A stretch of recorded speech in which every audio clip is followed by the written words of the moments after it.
Mahiwaga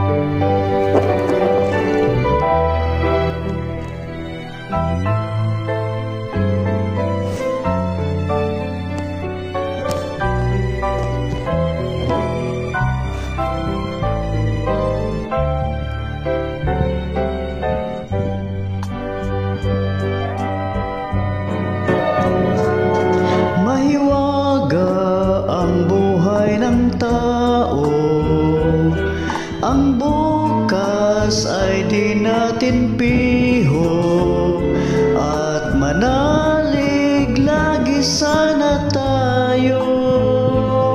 Ang Diyos ang pag-asa ng mundo,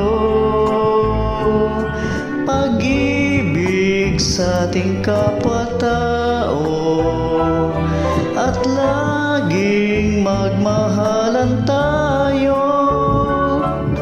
Yan ang lunas at ligaya at pag-asa ang bawat kaluluwa.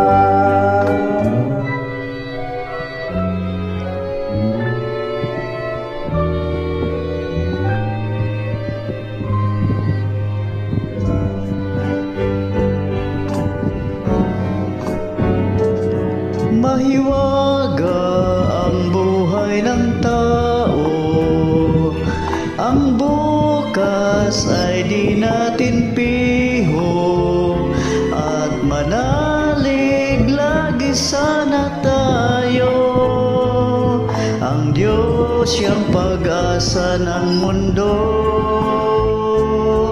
pag-ibig sa ating kapwa-tao, at laging magmahalan tayo.